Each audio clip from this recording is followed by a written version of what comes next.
Qué bendición, hermanos. Se puede venir solamente a esta capilla por el aire acondicionado que tenemos. Es un regalo que Dios me concede, hermanos, estar con todos vosotros, y agradezco a Dios esta gracia que me da, inmerecida, de poder compartir con vosotros una porción de su palabra. Amén.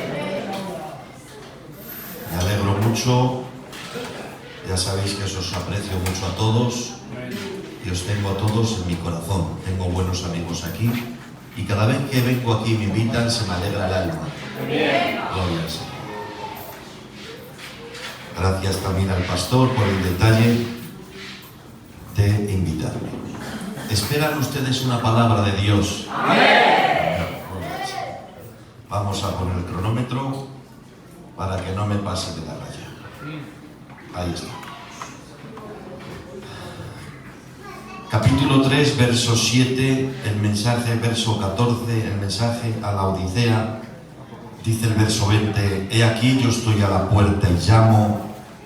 Si alguno oye mi voz y abre la puerta, yo entraré a él y cenaré con él y él conmigo.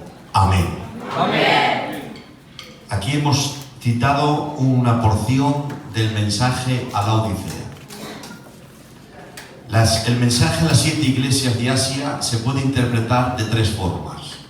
Ya saben ustedes que estaba Juan en la isla de Pasmo, y allí, estando en el Espíritu, tuvo una visión gloriosa, se le apareció Cristo glorificado, y allí le dio el mensaje a las 7 iglesias de Asia. Y estos 7 mensajes se pueden interpretar de 3 formas, las 3 son válidas. La primera es que hay que entender que cada mensaje es un mensaje específico a la iglesia local de ese tiempo. Claro. Amén.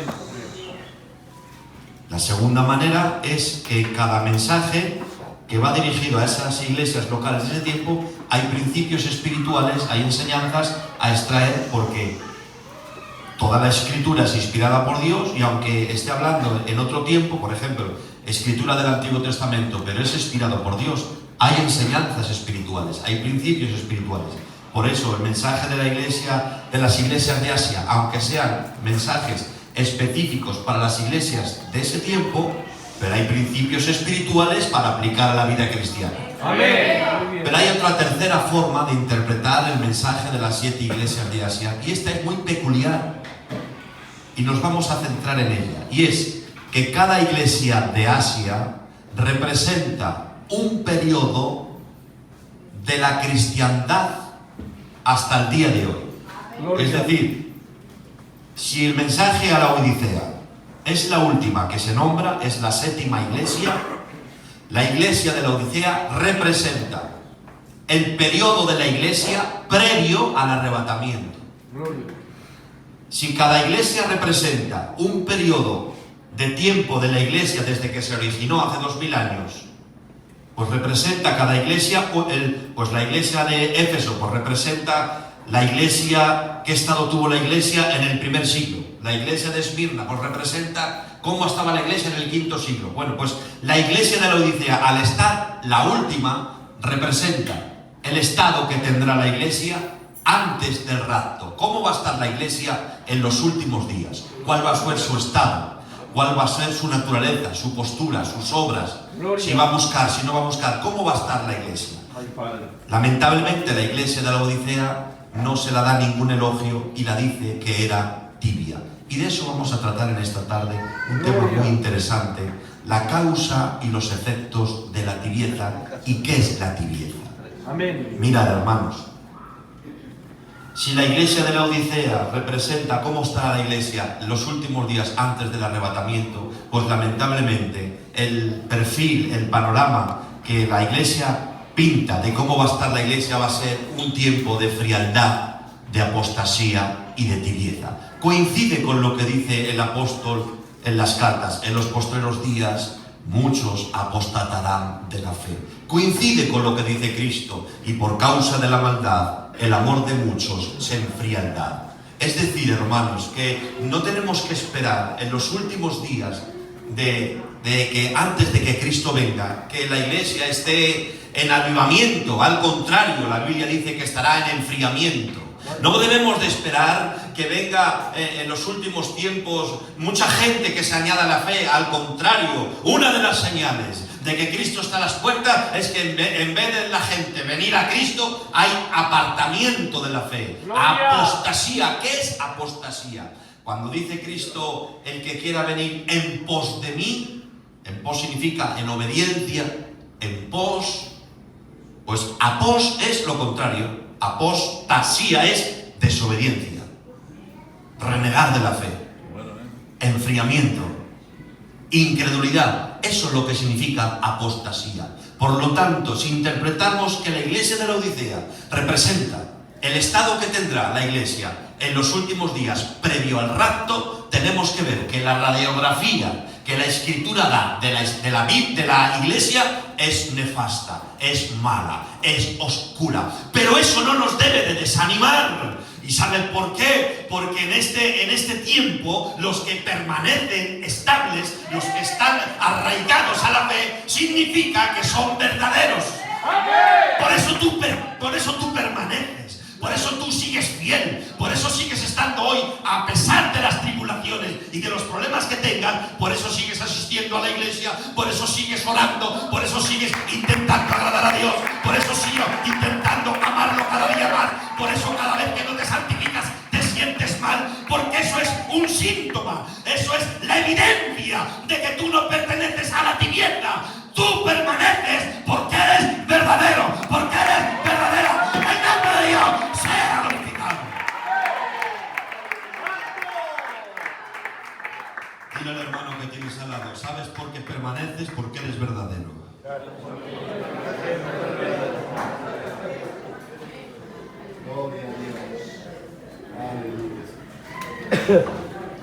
Dice Jesús: si permaneciereis en mi palabra, seréis verdaderamente mis discípulos. Si parafraseas el texto diría: los verdaderos discípulos son los que permanecen. Amén. Solo los que tienen convicciones profundas, solo los que están arraigados y cimentados en Él. Amén. Son los que van a permanecer. Caiga quien caiga, ocurra lo que ocurra. Por eso, que el desánimo de la mayoría nunca te afecte. Tú sé un hombre de Dios. Desmárcate del estado de la mayoría. Que si la mayoría, que si hay frialdad, que si hay desánimo, que se tire al río los que están desanimados. Pero que tú no te dejes condicionar por el estado de la mayoría. Sé un hombre y una mujer de Dios. Desmárcate de los que tienden a desanimarse. Desmárcate de los que son inestables. Desmárcate de los que son intermitentes. Tú sé un hombre de Dios. Miren, hay algo que me llama mucho la atención. Dice la Biblia que José de Arimatea pertenecía al grupo del Sanedrín y que hacían votos y tomaban decisiones en mayoría. Y cuando la mayoría decidió hacer un complot contra Jesús, hay un texto que me rompe el alma y dice: pero José de Arimatea no consintió en el acuerdo de ir en contra de matar a Jesús. Y ahora dice Dios: ay, te como la cara. Mira, lo voy a dejar aquí escrito en el libro sacrosanto de Dios, en el legado de Dios por autonomasia. Yo voy a dejar marcado que tú no te dejaste condicionar por la mayoría. Hermanos, cuando la mayoría se pone de acuerdo, aunque esté equivocada, ejerce una presión que, aunque tú sepas que es verdad, te dejas llevar por la influencia de la mayoría. Pero cuando hay hombres de Dios que están arraigados en la fe y tienen convicciones profundas, no consienten en la decadencia, no consienten. Es que faltan los que falta el culto al que le dé la gana. Tú haz buena letra y te la lea quien quiera. Por eso, en tiempos de apostasía, en tiempos que tenemos que esperar a enfriamiento y no avivamiento, como dice un hombre muy sabio, familia mía, dice: responsabilidad individual en tiempo de fracaso colectivo. Responsabilidad individual en tiempo de fracaso colectivo. Me encanta Elías, que aunque los altares están derribados y los profetas han dado muerte y todo el mundo ha apostatado y todo el mundo se ha ido en pos de Asera, y él dice: solo yo he quedado y me buscan para matarte, pero me encanta que él sabe decir: vive Jehová, en cuya presencia estoy. Me hubiera encajado más, Elías, que dijeras: vive Jehová, en cuya presencia estuve. Pero ahora que no hay altares, que no hay culto, que los profetas han dado la espalda a Dios, a Baal y a Asera, y Elías no respondería: pero es que mi constancia y mi fidelidad no depende del estado de la mayoría. Vive Jehová, en cuya presencia estoy. Yo no necesito altares, necesito un sistema establecido. Yo no necesito ninguna ceremonia externa. Yo no necesito un culto establecido para tener comunión con Dios. Yo no necesito una administración de iglesia para tener mis ratos devocionales. Vive Jehová, en cuya presencia estoy. Aunque los 400 se vayan en pos de Baal y otros 400 en pos de Asera, hoy el Señor está buscando gente que pueda decir: vive Jehová, en cuya presencia estoy. El nombre de Dios sea glorificado. Apostasía y tibieza. Pero nosotros no somos de los que retroceden, sino de los que tienen fe para preservación del alma. Dice el autor de los Hebreos, dice: el justo por la fe vivirá. Dice: y si retrocediere, no agradará. Pero a él se sale de ese saco y dice: pero nosotros no somos de los que retrocedemos, sino de los que tienen fe para preservación del alma. Amén. A ver, si recuerdo el sermón, porque he olvidado las notas en casa. Dice la Escritura, el mensaje: yo estoy a la puerta y llamo. Es un mensaje a la iglesia de ese tiempo, no es un mensaje a gente inconversa. Yo estoy a la puerta y llamo. ¿Cómo se interpreta eso? ¿Acaso es que Cristo abandonó su iglesia? No se puede separar el cuerpo de la cabeza. No podemos decir que el Espíritu Santo abandone la morada del creyente, que venga, se vaya por la tarde y luego por la noche, si me arrepiento, vuelva. No. El Espíritu Santo nos ha sido dado de forma permanente. Amén. El Espíritu dice: y yo os daré mi Espíritu para siempre. Entonces no se debe de interpretar ese texto como que el Espíritu Santo abandonó, o Jesús abandonó a la iglesia de la Odisea. No, hermanos. Hay que interpretarlo que por causa de su tibieza, pues perdieron la fluidez del Espíritu, no fluían los dones, no imperaba la llenura del Espíritu, porque la Escritura nos habla de que al Espíritu se le puede apagar, se le puede contristar, se le puede llegar a hacer afrentas si uno cae en apostasía. Entonces la iglesia se quedó con la liturgia, se quedó con las formas, pero vacía de contenido. ¿Y por qué? Porque Jesús está tan disgustado con esa asamblea que la tiene que decir: yo estoy a la puerta y llamo, si alguno oye mi voz. Me habéis dejado, en vez de ponerme en el centro, me habéis dejado en un rincón. No fluye el Espíritu Santo. Estáis haciendo cultos sin mí. Os habéis quedado con los actos externos, carente de realidades internas. Os habéis quedado con la cáscara, pero sin el fruto. Os habéis quedado con el regalo, con el envoltorio, pero dentro no hay nada. Y se habían quedado con esa liturgia vacía, con una religión sin vida, sin espíritu, por su tibieza. ¿Y qué entendemos por tibieza? La tibieza es cuando una persona se vuelve autosuficiente. Cuando una persona se vuelve autosuficiente y empieza a entrar en una espiral descendente en el que va perdiendo la comunión con Dios, en el que se ha hecho un profesional, en el que se las sabe todas. ¿Y por qué? ¿Por qué causa? ¿Cuál es el contexto histórico de que la iglesia de la Odisea se volviese autosuficiente y no permaneciese dependiente de él? Pues uno de los motivos fue su prosperidad material. La Odisea estaba ubicada en un punto geográfico muy importante y se hizo rica por dos causas. Tenían una clínica oftalmológica que fabricaba un colirio que se hizo famoso.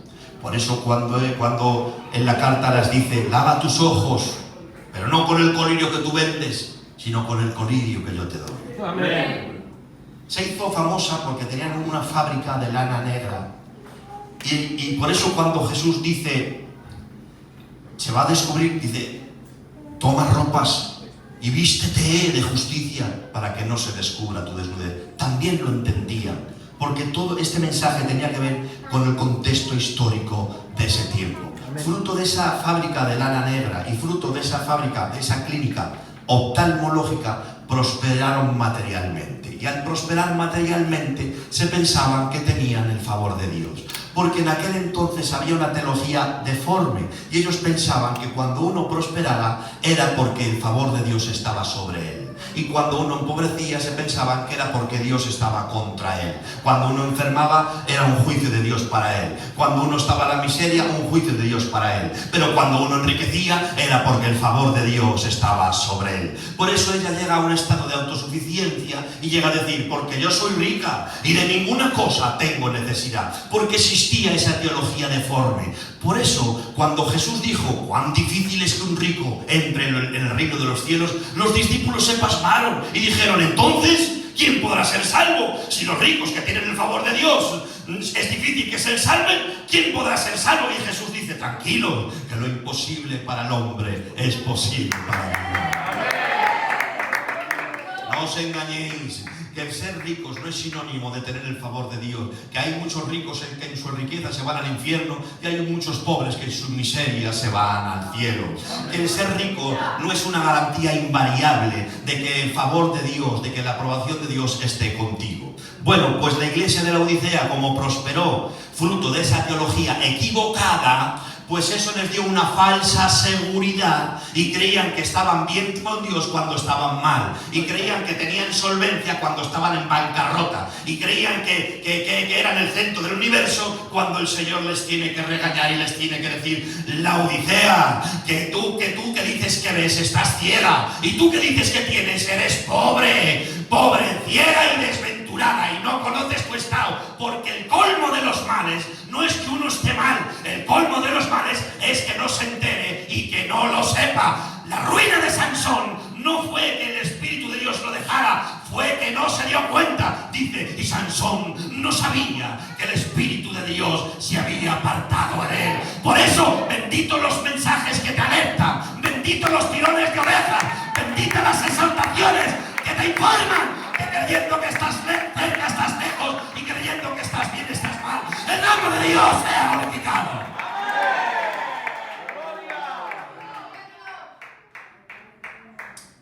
El segundo motivo era que el sistema les dio una falsa seguridad, porque les dice, desen cuenta que las ideas del mensaje nacen de la Escritura y yo no inserto mis ideas. Amén.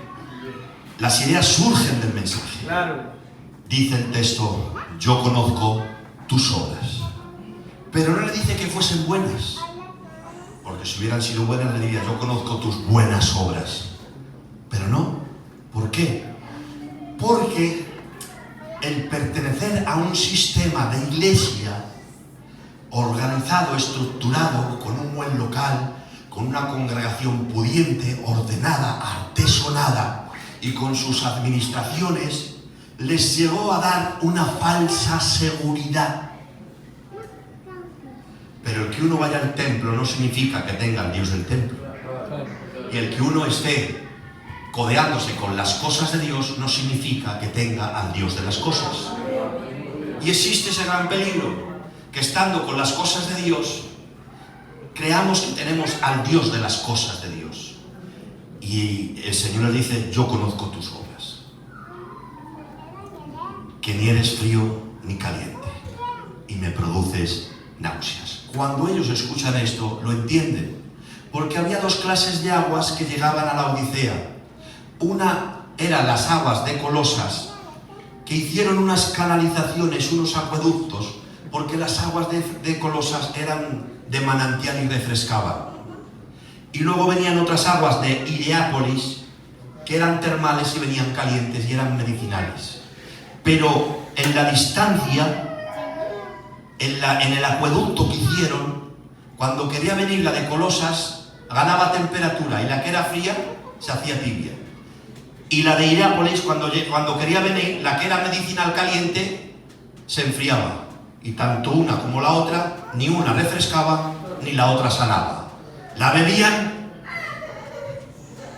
y les estaba diciendo a los laodicenses: Laodicea, habéis perdido todas las propiedades como cristianos, ni refrescáis al alma sedienta, ni sanáis al herido. Lo único que me producís son náuseas.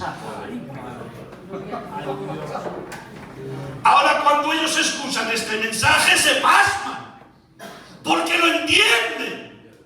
Que hemos perdido todas las propiedades. Pero si tú nos has prosperado con una clínica oftalmológica, y si tú nos has dado una fábrica de lana negra, pero si tenemos una iglesia estructurada que lleva fama, pero si estamos hasta en la Ferede, pero si somos los guays, pues habéis perdido todas las propiedades y no os tolero. Ojalá fueseis fibra, ojalá fueseis fríos.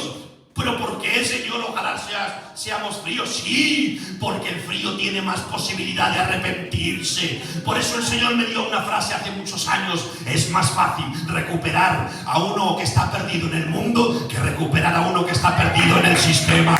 Porque el sistema le da una falsa seguridad, pero el que está perdido en el mundo, si viene el Espíritu Santo y le ilumina, vomita las algarrobas. Pero ¿cómo convences a uno que está dentro del sistema? Pero ¿cómo le haces ver que está perdido?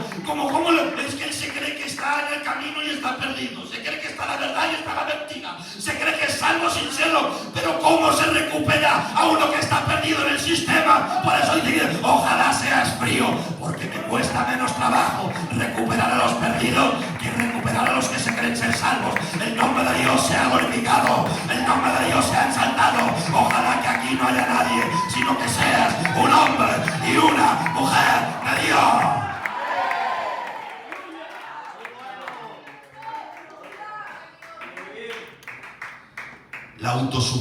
El autosuficiente se empobrece, pero el dependiente de Dios se enriquece. Amén. Hay un salmo que te toca la fibra del corazón y dice: oh Jehová, no se ha envanecido mi corazón, sino como un niño destetado he permanecido.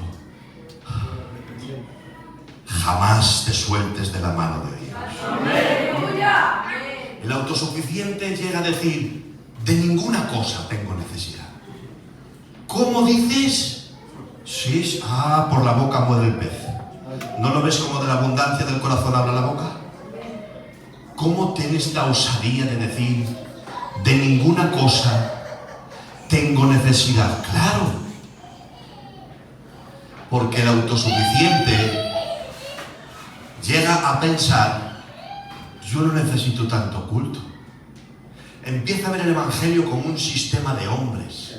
Ay, es que el sistema, ay, es que las iglesias, ay, los responsables, si es que es toda una religión. Yo no me hace falta ir tanto al culto.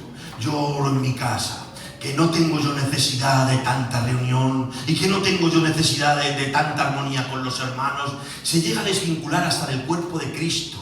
Y cuando una persona se desvincula del cuerpo de Cristo, corre peligro, porque unos con otros nos complementamos, porque lo que no tiene el Joz lo tengo yo, y lo que no tengo yo lo tiene el Joz. Y Dios ha establecido una iglesia como un organismo, y Dios la ha capacitado y la ha dotado de unos dones, de unas carismas y de una gracia. ¿Y quién va a decir que no necesita el saludo del hermano? O no agradeces cuando te vienen a visitar a casa, o no agradeces cuando te dan una llamada, o no agradeces cuando en un cabo de año en el cementerio viene el pastor y un hermano a hacerte compañía. No me digas que no lo agradeces, porque a nadie le amarga un dulce. Por lo tanto, jamás digas: de ninguna cosa tengo necesidad, porque el que diga que de ninguna cosa tiene necesidad es un síntoma de tibieza. Y el autosuficiente se empobrece, sea un hombre siempre dependiente. ¿Cómo no voy a necesitar disfrutar del culto. Pues sigue siendo el culto. Y mira, si en vez de ir para adelante voy para atrás.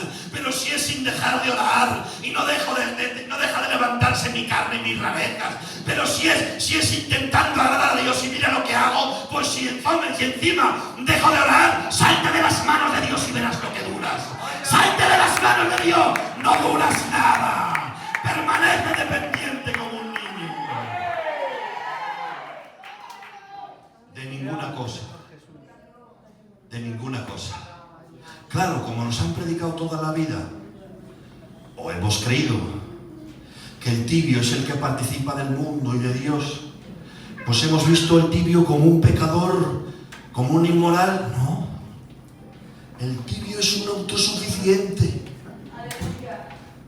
que ha dejado de depender de Dios y que le importa la oración 3 pepinos y que le importa la palabra y que le da todo igual porque se ha hecho un profesional y él confía en sus años, confía en su sabiduría y confía en su conocimiento. Pero dice la Biblia que no se alabe el valiente en su valentía, que tampoco se alabe el rico en su riqueza, ni el sabio en su sabiduría. El que se alabe, que nadie se alabe, por favor, porque es mejor que te alabe la boca de los extraños y no la tuya. Pero si en algo tienes que alabarte es en entenderme y en conocerme que yo soy Jehová.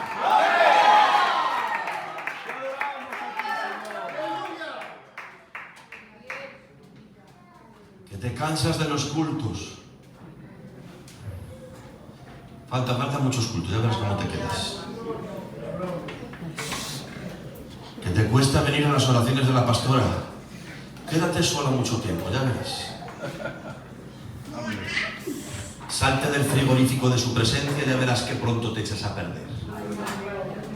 Porque nuestra naturaleza caída es tan mala y tan dañina que como no te conserves en la presencia de Dios, corres mucho peligro. Entonces ya hemos visto cuál es la causa de la tibieza. Un autosuficiente. Por eso, nunca dejes de humillar tu corazón. Amén. Amén. Dice la Biblia, fíate de Dios y no te apoyes de tu propia prudencia. Es que la prudencia es mala si te apoyas más en ti que en Él. Claro. Fíate de Dios. Amén. Y no te apoyes en tu propia prudencia. Amén. Que torres más altas han caído. Hombres y mujeres más grandes que tú y que yo han acabado haciendo el ridículo. El Evangelio nos ha puesto a todos la corbata, hermanos. Le debemos a Dios todo lo que somos. Amén. Y todo lo que tenemos. Amén. Y ahora, después de descubrir la causa de la tibieza, que es la autosuficiencia, ¿cuáles son los síntomas? Porque los síntomas evidencian la enfermedad. Y a través de los síntomas, cuando vamos al médico, ¿qué síntomas tiene usted? Pues fiebre, dolor de cabeza, vas a tener una infección de la garganta, segurísimo. Y si no es en la garganta, en otro sitio. Los síntomas nos dan la pista. ¿Cómo puedo yo detectar si me estoy haciendo un autosuficiente? Vamos al mensaje. Amén. Y el mensaje la dice, arrepiéntete y sé celosa. Los síntomas de la autosuficiencia es que uno llega a perder el celo de Dios. Y en el celo de Dios hay tres ramificaciones. Está el celo de Dios, está el celo por su obra y está el celo por las buenas obras. Número 1, dice Jesús cuando va a volcar los campistas a purificar el templo, dice, el celo de tu casa me consume. Y vemos a Jesús airado porque habían hecho del templo una cueva de ladrones. Y en un momento de ira santa y de ira justa, ¿qué habéis hecho con la casa de mi Padre? Si es una casa de oración, el celo de tu casa me consume. Entonces, cuando un creyente pierde el celo de la obra de Dios, es un mal síntoma. A mí me da igual, que yo no quiero compromisos, que yo no quiero cargos, que yo voy cuando pueda, me siento en el último blanco y que no. ¿Qué relato siguéis? Pues si te da lo mismo tinto que Clareta, es que no tienes el celo de la obra de Dios. Y si no te duele lo suyo, porque el que ama a Dios ama lo suyo. Amén. Y si no te duele lo suyo, es un mal síntoma. Amén. Y aquí el celo por la obra no lo tienen que tener solamente los que lideran. El celo por la obra lo tenemos que tener todos. Porque esta obra le ha costado mucho al Señor. Y entre todos la tenemos que cuidar. Y entre todos tenemos que apoyarla. Porque es la obra de Dios. Pero después está el celo de Dios. ¿Qué dice Elías? Elías, ¿qué haces aquí? He sentido un vivo celo de Dios. Han matado a tus profetas y han derribado tus altares, y yo he sentido un vivo celo de Dios. El celo de Dios a Elías, como he dicho antes, le hizo mantenerse fiel aunque quedó él solico. Bueno, y otros 7.000. Pero el celo de Dios no le dejó sumarse a la apostasía. El celo de Dios. Si te falta el celo de Dios, es un síntoma de tibieza. Porque es que no lo digo yo, David. Arrepiéntete y sé celoso. No le dice arrepiéntete y deja de pecar. Porque la tibieza no es un pecado puntual, no es una cosa que digas, es lo que ha hecho. No, es una actitud. La tibieza es una actitud de que has perdido el celo de Dios, de que has dejado el primer amor, de que ya te da igual que tirarte 2 o 3 meses sin orar, que te importa 3 pepinos tirarte un mes sin quebrantarte. Que ya no valoras su presencia, que ya lo de Dios, que ya el culto es lo último, que ya las cosas de Dios ya es lo último, que eres tú el centro de todo, que todo gira alrededor de ti, pero el Señor no le puedes dejar a un lado, ni a la derecha ni a la izquierda, al Señor hay que ponerle en el medio. Amén. Porque si tú pierdes el celo de Dios y pierdes el celo por su obra y después pierdes el celo por las obras, porque lo dice la epístola del Tito, yo busco un pueblo celoso de buenas obras. Herminio, hermano, teníamos más obras los gitanos de inconversos que de convertidos. Antiguamente, tío Herminio, ¿qué nos decían? Iban a las ferias y lo repartían, pero no permitía, un hombre mayor no permitía que un día de Navidad no tuvieran que comer. Y tampoco permitía, pero si no te toca nada, me es igual. Pero somos gitanos y lo poquito que teníamos lo repartíamos. Y ahora que tenemos el Evangelio, ahora que tenemos puestos, furgonetas y géneros, que no te molesten mucho, que le das un día los 20 euros, pero luego dices, si no me los da mejor. Así ya no me pide. ¿Qué ha pasado con nosotros, hermanos? ¿Dónde está el celo de Dios? ¿Dónde está el celo por la obra? ¿Dónde está el celo por las obras? Pero Dios viene a buscar una iglesia que rebose de amor. El nombre de Dios sea glorificado.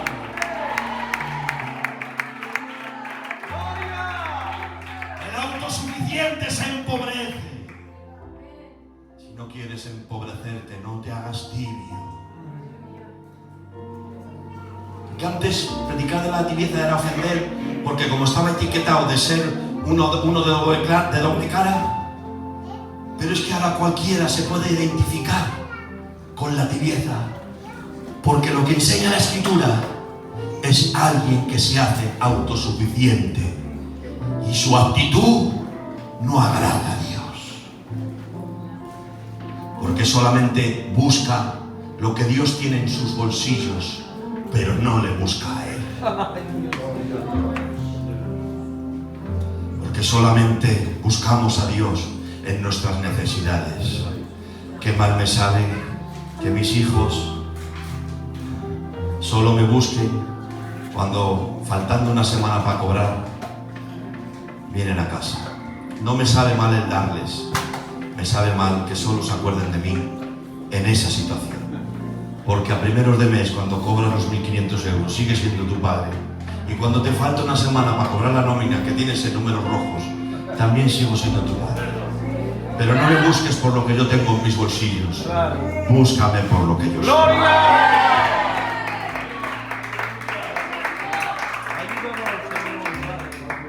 Pero hay una buena noticia. Amén. Que el tibio puede tener arreglo. Porque si no, no le diría arrepiéntete. Claro.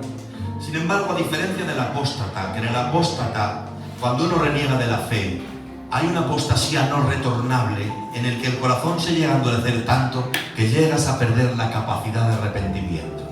Y cuando uno endurece su corazón en el extremo y entra en una apostasía no retornable, ya no te puede salvar ni Dios. ¿Por qué? No porque Dios le falten recursos o porque no quiera, sino porque el corazón que se endurece y pierde la capacidad de arrepentimiento, Dios no puede salvar a nadie que no se arrepiente. Pero al tibio sí tiene remedio. Por eso la carta es una reprensión. La carta de ese tiempo la estaba diciendo la Odisea: arrepiéntete. Y la dice: porque yo reprendo y castigo. Esto ya es el juicio de la tibieza. Yo reprendo. La carta era una reprensión, era un llamado, era un volver a las escrituras, era un volver a la oración, era un volver a las sendas antiguas, era un volver al primer amor, era volver a recuperar la santidad, era volver a encontrarse con Dios, a la cercanía, a la sensibilidad, al temor de Dios, a la humildad, a las buenas obras, a la piedad. Y era una reprensión. Yo os reprendo, pero os reprendo para no castigaros, porque Dios se complace más en salvar que castigar. Dios se complace más en levantar que en hundir. Yo reprendo el castigo, no me hagas quitarte el cinto.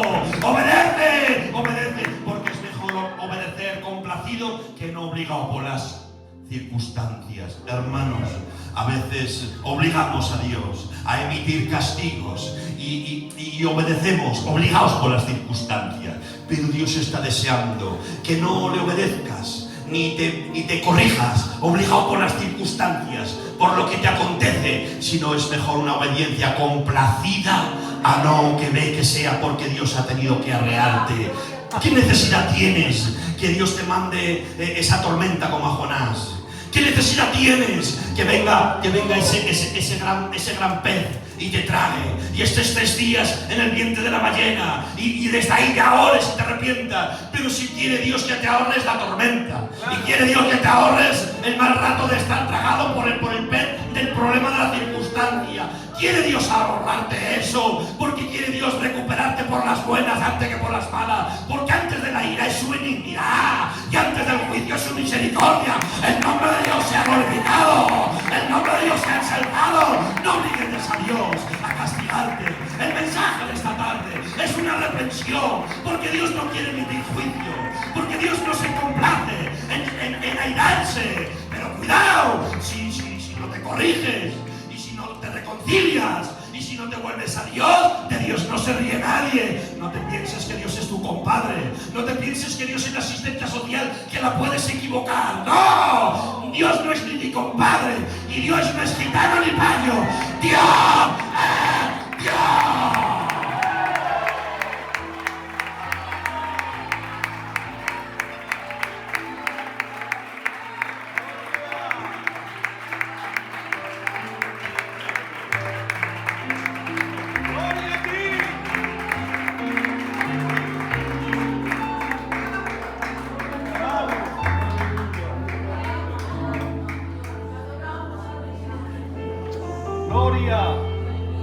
Padre, déjame sentir tu espíritu.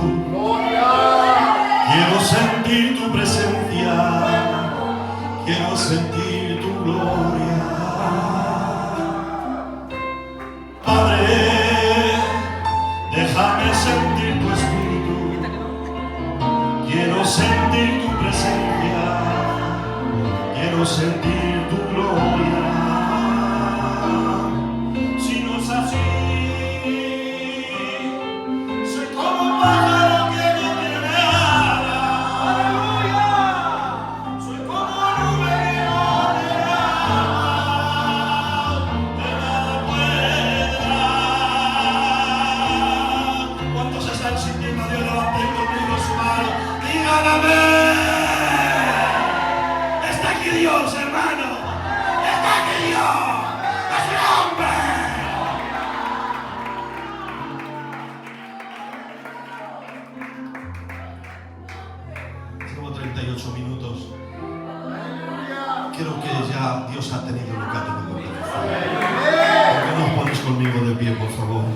le damos gracias a Dios por esta palabra. Pero eso sí, no te vayas para casa sin arreglar cuentas con el jefe. ¿Me permites apagarlo? Apagándolo, por favor. Sagrada Goditan de